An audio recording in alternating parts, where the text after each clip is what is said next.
Hello, everybody, and it's Tracy, and welcome to another episode of What Has Changed Your Life. Sorry for the delay, that was my end, and we've got everything worked out, and hopefully no issues. Today, we're going to chat with Sara about something that I had actually never heard of during my pediatric rotation in the 90s. We never heard of this.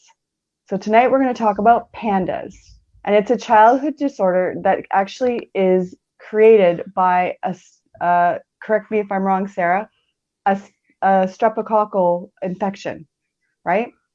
So let's get right into it because I'm really interested in this topic and what parents can look for. Welcome, Sara.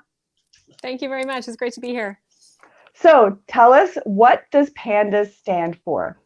So it stands for Pediatric Autoimmune Neuropsychiatric Disorders Associated with Streptococcal Infections. So just as you mentioned, PANDAS is rooted in a strep infection that basically what happens is the child, or even, there are instances in adulthood as well of PANDAS, their body starts to continue to fight the strep infection and then basically confuses the basal ganglia part of the brain for strep. And so it starts to attack the basal ganglia part of the brain, and children or adults, depending on who has the disorder, can exhibit a whole number of neuropsychiatric symptoms like aggression, anxiety.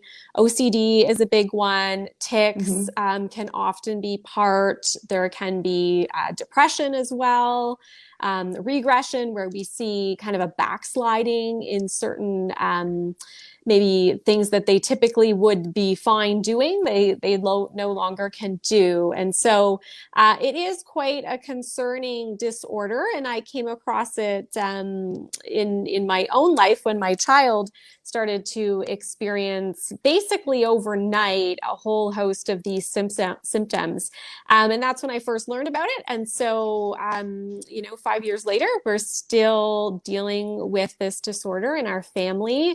I should say, I'm definitely not a medical professional. I'm coming at this as a parent and As a mom. And so just trying to raise some awareness and also normalize this disorder out there in the world, because it's really one that, like a lot of mental health disorders, people tend to struggle in silence. The child might appear to be average, in terms of their abilities, but then, there can often be a number of things going on behind the scenes. So just trying to speak out a little bit more. October 9th is PANS Awareness Day here in Ontario and in a number of jurisdictions in the world. So just wanting to bring light to the disorder.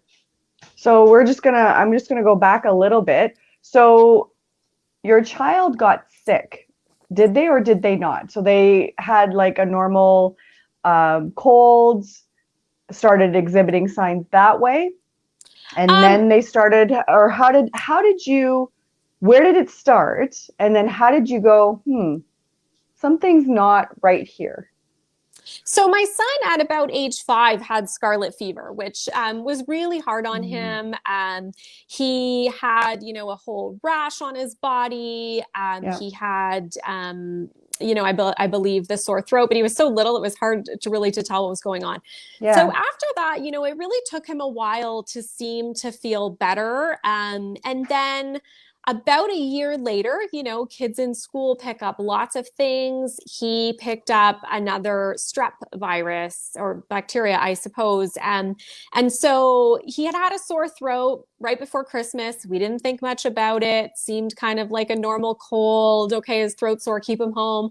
And then he went back to school. We thought he was all better. And then literally a Friday night, I was reading him a book, and all of a sudden, his eyes started blinking, tics came on very strongly, just 7:00 at night. And I thought, this is really strange. I've never seen this in him at all before. And so I kind of thought, well, maybe he's just really tired and big week, Christmas is coming, get him to bed, something's up. But, sure enough, the next morning they were slightly less, but then just started to, keep picking up throughout the day. So then I was kind of in trying to get help mode because I just knew something wasn't right. Wasn't right. Exactly. Yeah. So we just started seeing, everything. I went because I thought optometry, and he said, well, kids get ticks. It's probably fine. Yeah. It'll just go away. And then same thing, we eventually got in because it was Christmas, hard to get appointments with our family doctor. Same thing, they said, oh, I'm sure it's fine. Pediatrician that we had seen previously, I was like, let's try there. Same thing, thought it was fine, but I convinced him to do some blood work. And so I said, listen, he was sick right before Christmas. At this point, we're getting on a month later. Wow. And they said, well, okay, fine. We'll run the blood work. Maybe he has strep. I had started, looking into what it could be and had come across, this PANDAS thing that seemed very unlikely to me. I'll be honest. Like it just seemed like, yeah, okay, maybe. But, so they ran blood work. Sure enough, he had a strep infection. They could tell through his ASO titers. And from there, though, the doctor said, well, there's really nothing we can do now. Like, we're in this situation. He seems like he doesn't have strep anymore. It should have run its course. So, basically see you around. So from there, I just was still not quite feeling like the whole story was over. Like, because we still felt like something was off. Yeah, we still had tics. We were noticing a lot of anxiety. We were noticing a lot of mood, aggression. There were things happening at school, things he was drawing, like just a number of things kind of all going on. And it just seemed like nothing was settling it down. How was he able to verbalize to you because he was 5. So was he able to say to you, I feel like this, or this, I feel this way? Like, was he able to give you some clues as to how he was feeling through the process? Not so much. I mean, no, he was able to say when he wasn't feeling well, but certainly we couldn't really get much. He talked about his eyes. He said that they were really bothering him in terms of, when the tics would be like nonstop, he would get really frustrated. He'd be like, I can't really see that well. So it was really heartbreaking. It was really challenging. I bet it was. Yeah. Because he went from super active, silly, humorous kid, loved to run around, to all of a sudden just really, really struggling with this. So, what we just kind of kept going. I took him to a naturopath, and I was looking at natural remedies that could ease tics. They were looking at different supplements that could really help in terms of that. And so just kind of kept digging. Eventually I came across, I was pretty much insanely researching online as much as I could, different doctors that were interested in PANDAS PANS, because I thought somebody's got to know something about this. And so I eventually connected with a doctor who was more of a research doctor, and he was close to retirement, but he agreed to meet with us, and he agreed to, kind of go through what he saw as PANDAS PANS, like a criteria at that time, and really felt that my son had that, and that's what was going on. And so he was able to then refer us to a psychiatrist to try to help as well. And then, we've kind of been keeping that rhythm, I would say, for about 5 years, where, we hear of somebody that may know something, and and then we're there as soon as we can. What made you go from thinking in your mind, this isn't PANDAS, to I'm really thinking this is PANDAS? Where did that change occur? Yeah, I mean, I think the fact that it wasn't going away, and the more we started to dig into the symptoms, it seemed more and more like this really fit what we were dealing with. Hmm. Because a lot of the professionals really felt like, well, it's just tics. But Hmm. then when we started to dig, it wasn't just that. There Yeah, was a number of so much things more. going on. Yeah. And I think, we started, especially as my son got older, to see more issues in school. And again, it was like, well, maybe it's ADHD. And well, that is a part Hmm. of PANDAS. Like there's so many parts of it.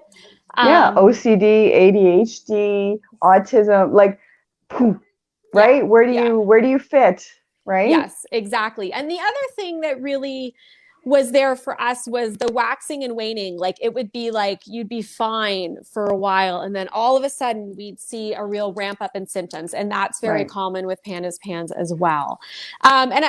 Honestly, I think having some of those doctors along the way was very vindicating, because even in my head, when I would think like maybe I'm wrong, like maybe we've Yeah. totally went somewhere else with this, especially hearing from that research doctor, no, he fits the criteria. This is what I'm seeing. We had a pediatrician kind of later down the line who was in agreement and ran blood Hmm. work even then, and still was able to find, some links. So it's kind of been something that we keep sort of revalidating, I suppose, just to make Right. sure as we continue Yeah. to try to find care. And so who actually makes the diagnosis? Is it a pediatrician or is it psychiatry that finally makes who ultimately makes that diagnosis for Um, pandas? So, not being an expert, from what I understand, it's a clinical diagnosis. And so it's something where it's a number of symptoms that are presented that then it can be diagnosed. But honestly, I don't know who the right person is in our situation. Hmm. We had different doctors agree with this, Hmm. but I don't know who it really rests with, because in Ontario, we don't really have specialists in this area. And Right. so, honestly, I don't know. I don't know. I just know that I've kind of had that from a number of professionals at this point. So that's what we're Yeah. trying to So treat. that's what you're going on. Yeah. Yeah. So what is the treatment once you find that you have a child with pandas? What is the treatment that is provided? So Is there treatment? yeah, that's kind of the challenge again. And it really depends who you're working with. Hmm. From what I understand, we were able to have a short course of antibiotics. I know some people end up on a very long course. It depends on which doctor you're working with. There are a variety of treatments depending on the severity. So, like many disorders, there can be like a mild case Right. and very severe cases. So, from what I understand, in severe cases, there's something called IVIG that can be used, but very expensive in the US, very difficult to Right. get here in Canada. Hmm. In our case, it's more of a mild case. We've done a lot in terms of therapies and like natural remedies where we've been able to do that. Like I said, we did have antibiotics as well at one point, but Hmm. there really is no clear path, I guess I would say. There's no, hey, I'm going to go Right. to this doctor because this person treats pandas and here's going to be the answer for me. It just hasn't seemed to work that way, at least for us. Right. And so is this curable? Again, that seems to be all over the place. A lot of people believe that it can be if it's treated properly, treated quickly enough. And it's just, I think it really depends on who you're seeing. Certainly there are people that have had it for a long time and it's not getting better. And then there are people like, Yeah. adolescents that get it and it doesn't seem to get better. We're kind of in a stage where things are better but not well, if that makes sense. And Hmm. it's something I'm still actively trying to seek more treatment for. More answers. Yeah. And what do the researchers say that you were talking to that had first thought, this is what I think it is? What is their thought process and how to proceed for families and parents?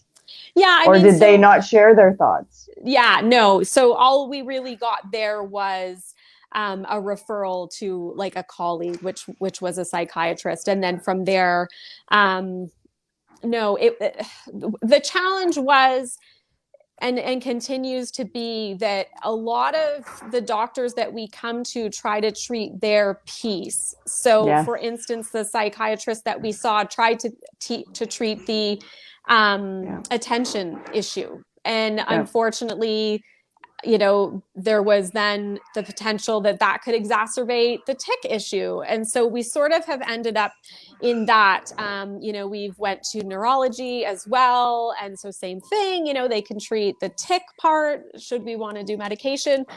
The real issue is getting someone to look holistically at the full Whole picture person. and the brain inflammation that is PANDAS. So the most success we've had is kind of going with a naturopath who's been able to calm his immune system, Mm. because it's really the immune system ramping up and then attacking the brain that is the challenge. But certainly we've still then ended up in kind of a reactive mode at times, because if the child gets sick with a cold, for instance, there can be so many things that throw them into what's called a flare in PANDAS Yeah. PANS. And so it can be stress, it can be another virus, infection, anything like that. It can be even dental appointments and dental work being done. Any number of those things can really exacerbate the symptoms. So, Yes. Yes, absolutely. Now, does he have to go on a course of antibiotics before he goes to the dentist?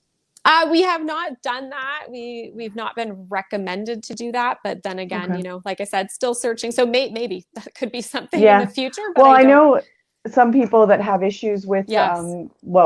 treatment for like mitral valve prolapse, for example, to prevent any infection on the mitral valve leaflets in your heart.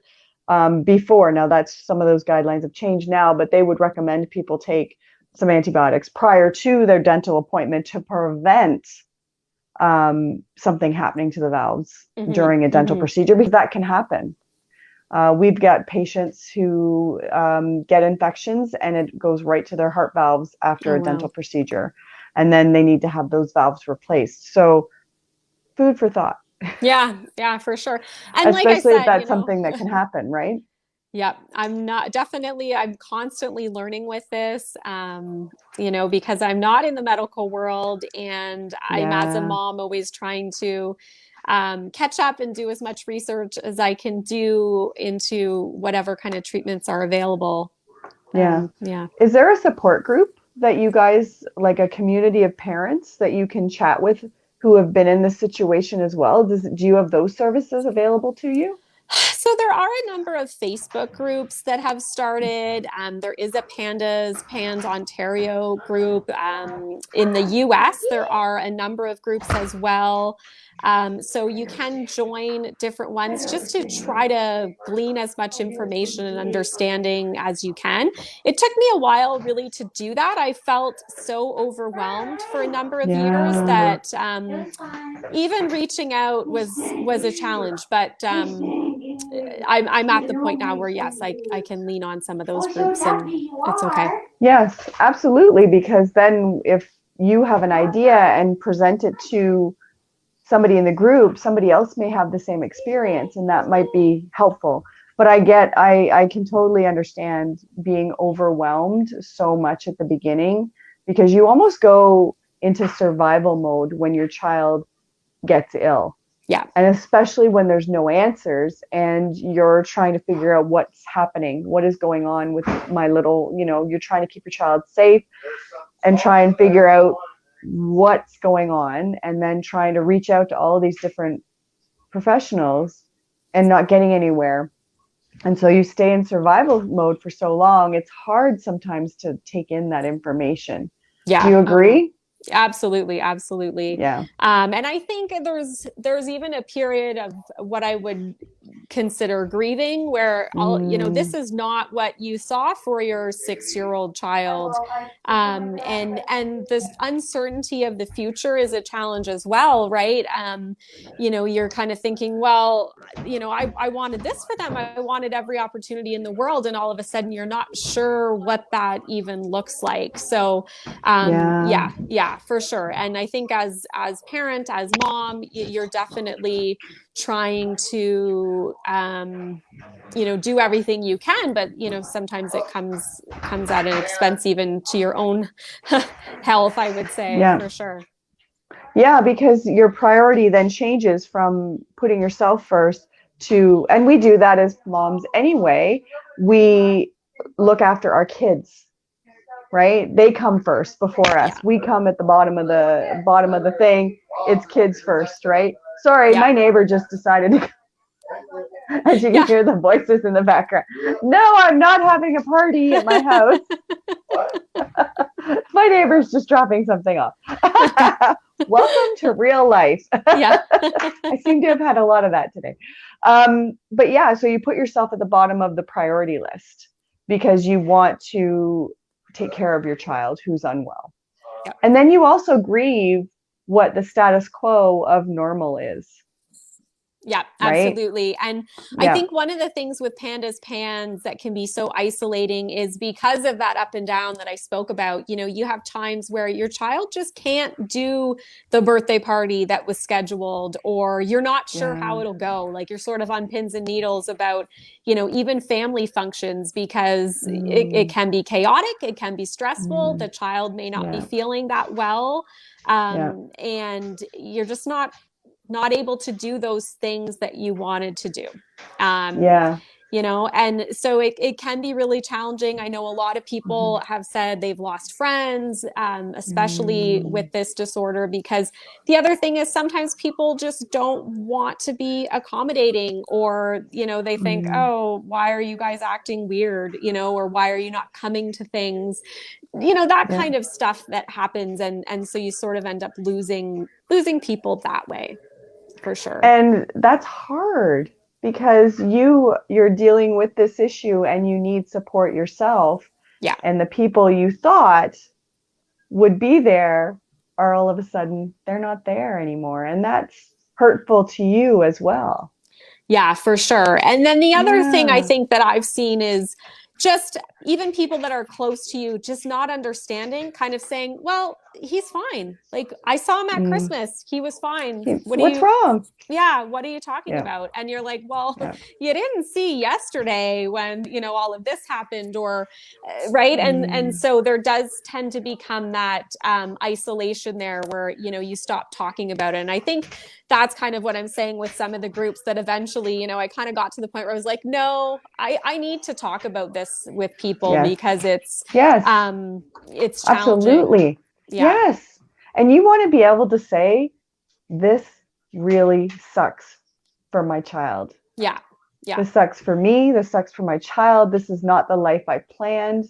For him. And it's a whole family thing, right? The siblings of these children, both parents, for sure. Everybody's involved at different times when things are not going well, for sure. Yeah. And this is something, it sounds like to me, and correct me if I'm wrong, it sounds like this is a lifelong thing. This isn't something that's going to go away tomorrow. And that's what I don't know. I mean, my hope is that eventually he's going to be well and we'll figure out what that thing is that's kind of the tipping point for long-term health. But I do feel that there's going to probably be some kind of management in terms of, keeping him well. Right.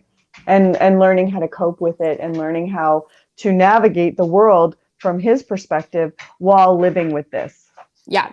And I mean, it is relatively new. And so that's, I think, where we don't know. From what I understand, some of the doctors have said it really kind of came out as a disorder in the 90s. And so, compared to a number of other things that have been very well researched and documented. Yeah, we're just not there. But I do know of cases where parents say, yeah, my child's doing great now, has been doing great for years, depending on the different care. So, I'm certainly hopeful. And I think one of the things that I wanted to do, as I started to process more and more what's been going on and hear about all the families struggling, and even just understanding in our society that more and more children are dealing with mental health issues like anxiety, OCD, was I decided to write a book. And it's called Pendulum.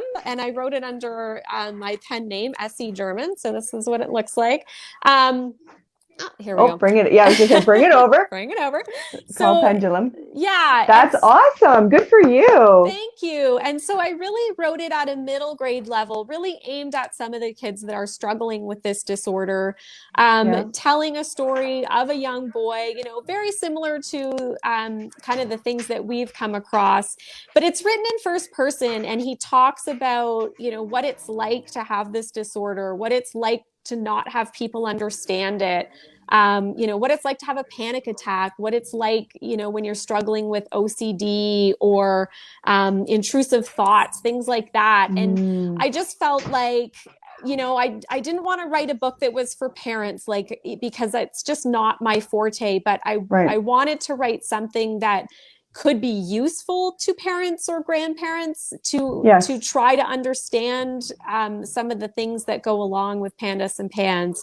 So it's kind of a combination. It does run through a lot to do with this disorder, but then, obviously he's a middle grade boy, so like 11, and he's having his first crush, and he's playing sports, and they move in the book. And so moving is a big thing. So there's a number of things going on. He certainly has a sense of humor through some of it, but then you do see those tough times, maybe where he's upset, he's crying, he's at another doctor's appointment, he's, hopeful again, he's getting blood work done, like those kinds of things that go along when you do have a disorder in the background, and then it's sometimes the foreground of life. And so I really was hoping that it would not only make those kids feel seen, but maybe start to raise some empathy within the community, within children as well, for mental health issues and neuropsychiatric disorders. That's wonderful. I love that mission, because there's so many times where in the past, we don't talk about those things, especially not with children. Yeah. Right? Those were things that you would stuff down and nobody would talk about. But we need to talk about it. We need to talk about mental health as if it's having a conversation about diabetes or, Crohn's disease or coli. Like, we need to start having those conversations more so that people feel comfortable having them and say, hey, listen, I'm struggling here. Exactly. Even as a child, because children struggle, especially in COVID. Like, this has been a disaster for kids. Absolutely. And in the book, he talks about some of the coping mechanisms that he's learned in therapy and things like that. And so again, because I know a lot of kids, they maybe get exposed to mindfulness or some type of a coping mechanism for anxiety, but then they feel like, well, I don't want to use that. I'll feel different. I'll stand out. If I have my fidget toys in class or something, people are going to think I'm strange and stuff like that. And so I really feel like the more that we can write, produce shows, movies, things that do incorporate some of this activities and coping mechanisms into real life, it'll allow kids to actually use them and feel that it is quote unquote normal. Right. Normalizing it, I think, is huge. Yeah, absolutely. 100%. And I applaud you for writing that, because that's awesome. That's awesome. So where can people buy the book? Yeah, so Pendulum, here we go again. So it's actually got like all the words on it are symptoms of pandas pans. And so again, it's by S.E. German, and you can get it on Amazon. In the Mm-hmm. US, Barnes and Noble is selling it as well. So a number of online retailers, the UK, I think it's Waterstones, there are some in Australia too. So kind of all over the world. Basically, online's the easiest way. And that was kind of Mm-hmm. done. I do have some local bookstores in my area that sell it, but with Mm-hmm. COVID, it just didn't make sense really. It seemed, launching it during the pandemic online was Yeah. kind of the The easiest best way way. to go. Yeah. Well, Absolutely. you know what? Everybody is going online these days. So absolutely, it would be the easiest way to get it out there and get it known for Yeah. sure. Yeah. For sure. Absolutely. And so, what is one thing that you would say to parents who are watching this now or on the replay? What's one thing you would say to parents, that one piece of advice that you got over your journey that has been extremely helpful?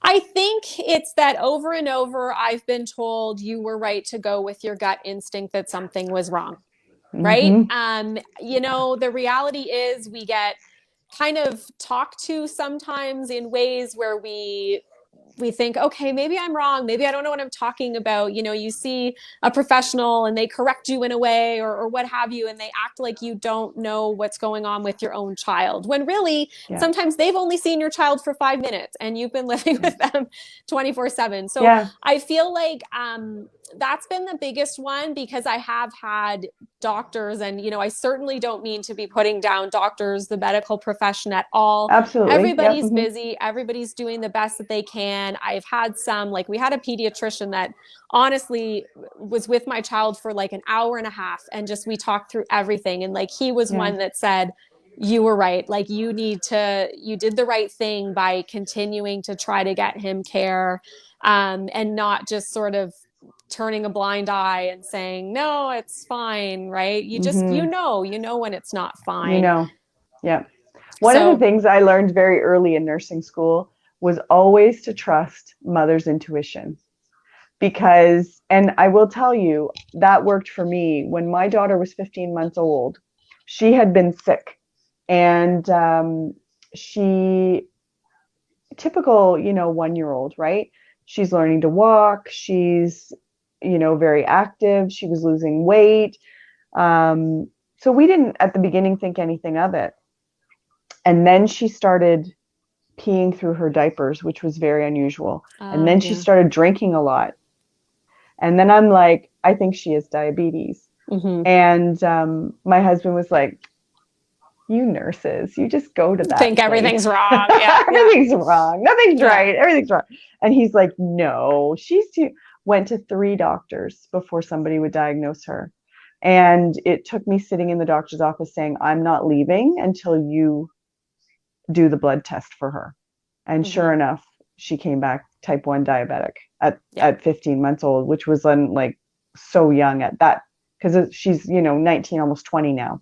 So yeah. that was a long time ago. And so I totally, when you said that, I totally resonated with that, because that was my experience too. My gut was telling me that this was what the problem was, but I just couldn't get anybody at the beginning to listen to me. Mm-hmm. And, it's funny because when you're in it, I look back and think, man, I should have just taken her to Emerge. Like, I don't know why I didn't. I ended up going to all these doctors and Yeah, nobody could tell me you know what I mean? But then I'm like, why didn't I just go to Emerge? But when you're a mom, it's different than when you're a professional. So when I was doing that, I was mom, and yeah. that's why I didn't. But I totally resonate with that because, yeah, our intuition is strong. We know our kids the best. Mm-hmm. We Mm-hmm. know we know them so intimately, even how they cry, what that cry means, Yeah, right? As yeah. parents, even dads too, right? I'm not Mm-hmm. excluding the dads because they No, for sure. understand as well. But I totally, totally get what you mean when you said mother's intuition. So always listen to your intuition, everybody, because it speaks to you. Gut wisdom, right? Absolutely. Yep. And Gut then don't stop. wisdom. I mean, just like you said, sometimes it takes Yeah. a number of doctors before you can figure it out or get somebody Yeah. to take that extra look. But absolutely. Yes. Like at the very beginning, doing research. I know going online is not the greatest. There's so much misinformation, but if you go to a reputable website, you'll be able to see some information. So, do you have any people doing research?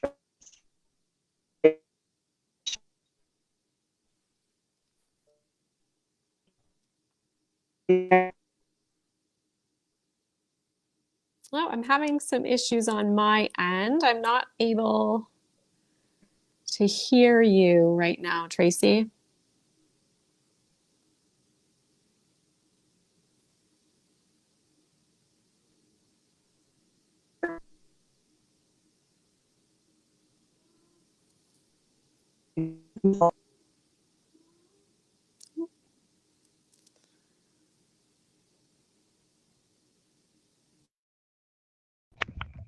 Today is a day of technical difficulties.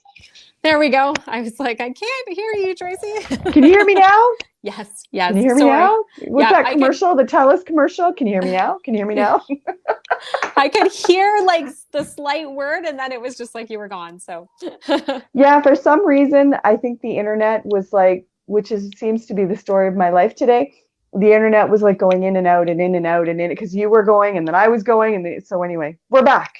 We're back, everybody. So what I was asking was, is there any reputable websites that people can go to that you recommend people? Because there's so much misinformation on the internet. yeah. So what websites or places do you think people, if they suspect their child might have PANDAS, where can they go to educate themselves in an informative way as opposed to misinformation?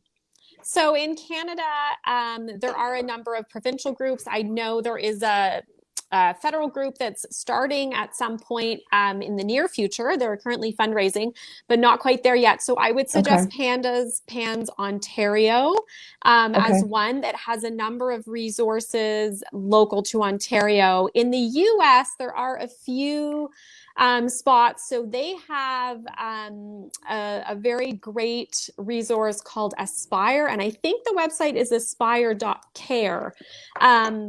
Inspire.care. Yeah, they bring together so many amazing graphical resources that can be used to help explain the disorder to family members, to doctors, to school teachers. Everything is done in such a wonderful way with some of their graphics that I would suggest that. Another one is the Neuroimmune, or the Foundation for Neuroimmune in the US as well. They again have quite a lot. And if you follow them on Facebook or also Instagram, you'll learn a lot on there too, just in terms of some of the. Is it Foundation Immune or Foundation for Neuroimmune? For neuroimmune. Immune disorders. Let me just, I'm writing it in here. So disorders. Okay, I'm putting it into the chat so people can see. Oh, sorry, and it's Aspire, not Inspire. It's Aspire. Aspire is the other US one. Let's change that. So there is Foundation Neuro Disorders. And let me just, sorry, it's Aspire, Aspire, yeah. Aspire.care. Yeah, I believe. Perfect. I'm sure if you Google. I can't hear either. Apparently I heard Inspire instead of Aspire. Yeah, no, but honestly, they have so many great resources that can help in terms of understanding it, how to talk to different doctors, what to do next. And then, speaking to school teachers as well, and some of the just kind of the resources that even a family needs to try to get started. Wow. But I will say, my experience is it's not a clear path. Yeah, it sounds like it's definitely not a clear path. And so do you go to speaking engagements with the different schools in Ontario or no? I have not. I mean, given the book, I've sort of started to offer that, that, Yeah. if people would want to have a conversation about the book, my website, www.se-german.com. I Hang on have one some, sec. www.se German. se-german. Oh, hang on. SE hyphen. I don't type that fast on my phone, sadly. I'm sorry. No, that's okay. .com. German.com. So on there, I have a number of resources linked to the book. So things that if you're a parent and you want Oh, darn. to, I did that. I spelled that incorrectly. I'm sorry. I put a G there and two yep, G's. So that's let me. okay. Hang on. Yeah. Let's try that again. Lord love a duck, eh?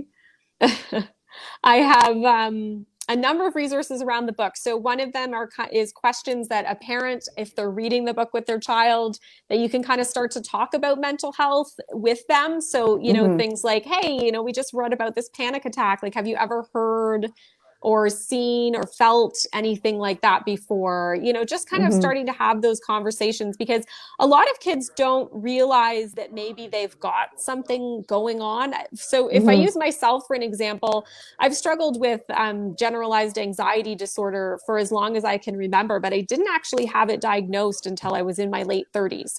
I didn't know it was a thing. Wow. I thought I was Yeah. shy, and I thought I didn't like to public speak, and I thought, there are all these things. And I always just kind of said, oh, well, I'll just, do this or that or whatever, but didn't really Right. realize that that was a thing. And so that's one other reason to get kids to start to understand some of these disorders, because I've heard that many times, people with OCD that didn't really know it was that, or depression certainly is one that, people can be struggling with, and they don't know that that's what they are going through at the time. So Hmm. just starting to get some of that out there. And so that's kind of part of the value that I see in parents speaking about the book with their kids.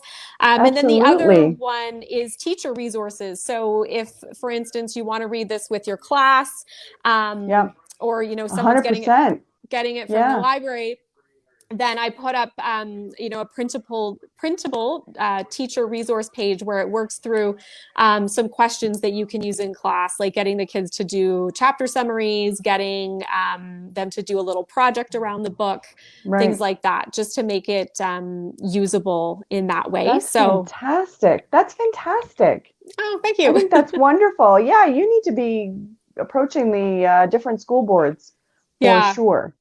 So let me just double check the website, www.se-germain or German. German, Yep. sorry, .com. com. dot com. Okay. Yeah. Let's see if I did it right this time. It seems to be my day, but that's okay. Okay. Ah, Did I there we do go. it? Yeah. Yeah. Lord love me. That's great. But Lord, well, it's honestly, harder when like, it's on your phone yeah, because I was it's gonna, yeah, for I'm doing sure. it with one finger. Well, and if I know Google, if you search Pendulum, SE German, it will come up. So, That's, you know what? I think that's a phenomenal thing you're doing. I think it's fantastic. And I really like I just can see you getting into the schools and talking about this, and I love how you have that teaching resource for them. Yeah, I would definitely be contacting all the boards. oh, thank you. Yeah. Toronto, York, Peel, Durham. I should go on Simcoe. It's too bad they weren't all together. It would make your life easier, one Yeah. Yeah. conversation. Yeah. But One. I think it's important for people, not just from a PANDAS perspective, but from a mental health perspective, Yeah. right? Yeah. It, No, I it's so agree. is so important. So get yourself drafted a little, proposal there and send it off to the Get it out boards. there. Yeah. Let's get it out there. Well, And if thank you you. guys Yes. want a copy of the book, Pendulum, go to Amazon.com and .ca, I'm sure. Yeah. Both. And Yeah. yeah, order your copy and support this. That would Support be this great. fantastic initiative. I Yeah. appreciate your patience with my delay this evening. That's I okay. thank No, everyone for their patience. I felt like, am I in the wrong spot? I wasn't sure, but no, that's great. Thank you so No, you much were for the not. It was opportunity. me. It was totally me. Oh, you're so welcome. I am so happy to have met you and talk about this important topic. And so when we were it was like, this is like,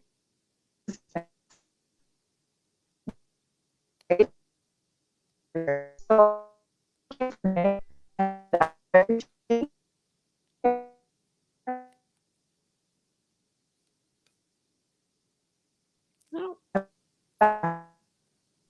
Oh.